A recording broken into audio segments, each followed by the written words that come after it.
CBD and CBDC. What's the difference? You probably know what CBD is. CBD is a product that lately has been used with a lot of success because people claim that it's really good to alleviate pain. So it has some marijuana in it, and it was forbidden for a long time because marijuana is considered it was considered an illegal drug, but lately it's been accepted for medicinal and also entertainment. So people are using it, they are familiar with it, and it's good. Now, what is CBDC?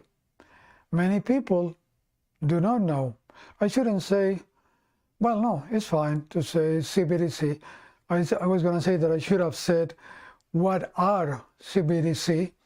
But CBDC stands for Central Bank Digital Currency.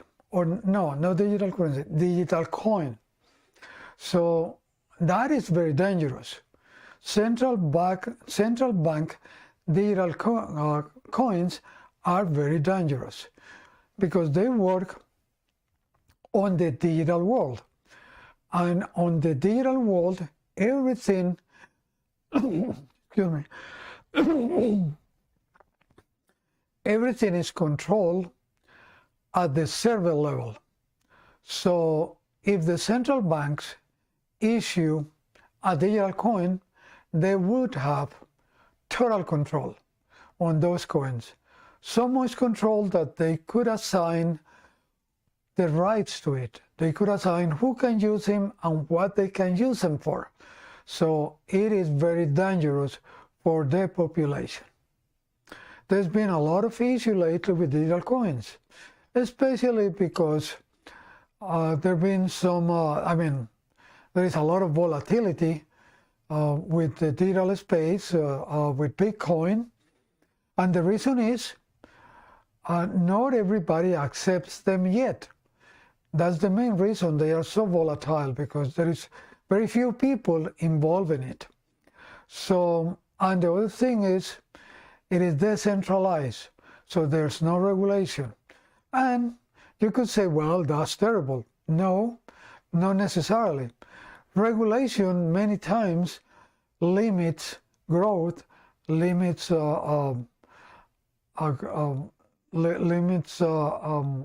more ideas, more creation. So in the case of no regulation, what works is competition, because competition can root out bad coins and help good coins to be accepted by most people. So that's the way that digital coins could be grown, and it could be adopted by most of the people because of competition. And it would be good. It would be good for us because so far digital coins are private. So just the owner of the coin or the wallet knows how much money in digital coins represented in fiat currency, represented in dollars, which is the money that we still openly use. But digital coins have been started to be used, very limited, but there has to be a beginning for everything. But it's good. It's good that they are decentralized, because meaning nobody has total control of them. And based on blockchain and smart contracts, apparently once the smart contract is built, everything is ruled by the smart contract. That maybe a human being put the rules in it, but based on those rules is that the things are going to work and they cannot be changed. So I believe that's a good part of it. And the fact that it's ruled by blockchain, that's also good because there is trace of everything. So in the future, probably, if you want to find out what happened in a transaction, well, you are able to find out. Now, but that is in the power of the people, not in the power of a central institution. So that's why central bank digital coins are very bad for the population. And it started with central banks. The principal of them, the Federal Reserve, that it was created in 1913. It was created on a fraudulent campaign, making believe the population that it was going to be owned by the people, by the government, but it was not. It's owned by a cabal of banks, a cartel of banks. So they are the ones in control. They normally sleep in the same bed with government because for governments it's very beneficial to be in the same bed with central banks because the central banks provide all the money that the governments want to spend in their projects. So that's the main reason. But if ever happens, now let me ask this. What has the Federal Reserve done that it has been good for the people?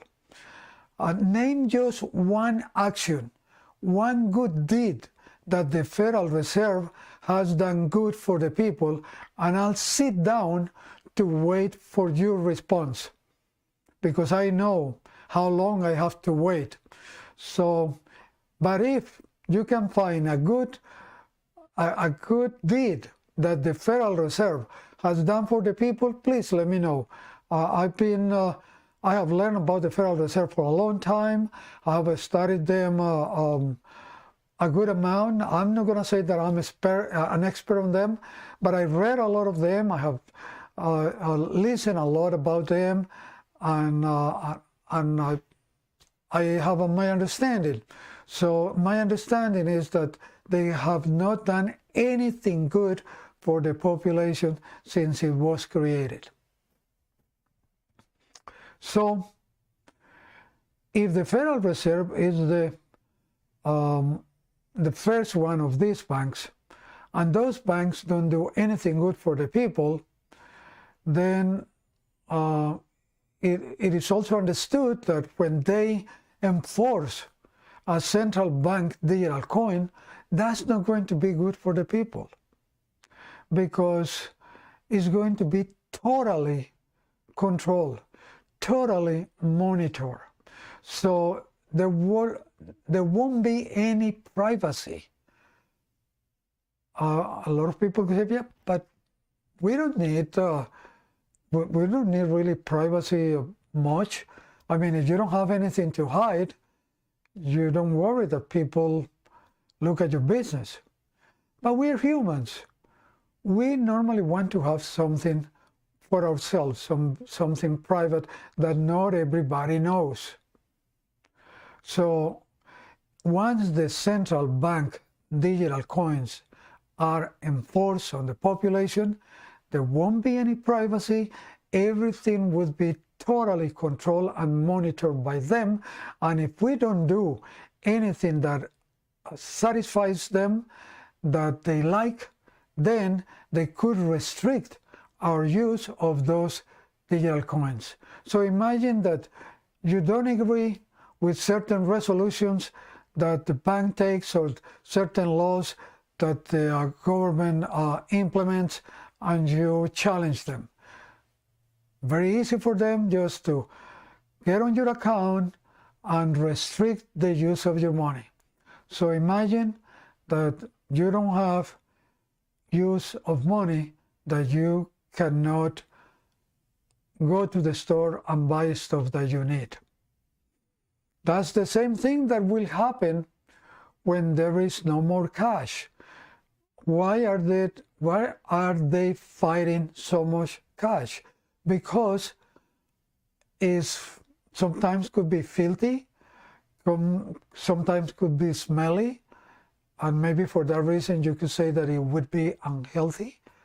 No, it's because they cannot control cash. Once somebody withdraws $5,000 in cash from the bank, $10,000, they don't know what this person is going to do with that cash, and they don't like that. That's why they call the use of cash a criminal offense if you use it in a big amount. They say that the only ones that use cash in a big amount are drug dealers or criminals. There's not really a scientific base on that. It's true. Some drug dealers, they have access to a lot of money, and the best way for them to use it is in cash because the government doesn't see it or the banks cannot trace it. But the same as would happen with guns. They call that every individual that uses a gun with a large magazine on it is a criminal. But that's not a scientific reason for that. It's just that they want control. And they look for means to control the people. And a central bank digital coin will be the perfect control that they could have on the population. Because they don't like what you do, they shut up, they shut your account, your money account, your digital coin account, and then you're in trouble. So that's why I'm telling you, whenever there is a proposal of a central bank digital coin, let's be against it, let's vote no, let's call our representatives and tell them, don't even think about voting for a central bank digital coin. And on the other side, we need to embrace digital coins. The regular digital coins, the ones that are there, even the mouthed Bitcoin. Bitcoin has been very volatile, but because of the reason that I explained before, very few people use it. So the Bitcoin, the Ethereum, all those, I mean the USDT, the TRX, the Dogecoin, all those coins, they are volatile, they are decentralized, they are unregulated, but that's better than a total control under a central bank digital coin. And these coins out there, they are private. So we can use them without the central bank or the government to know about it. And that's why they don't like it. And the more people use them, maybe they become more stable, because everybody starts using them for transaction, then maybe they will become stronger and they will become more stable. So that's one good reason to stay with digital coins. And you have also heard me talk about the infinite banking concept, a specially designed dividend a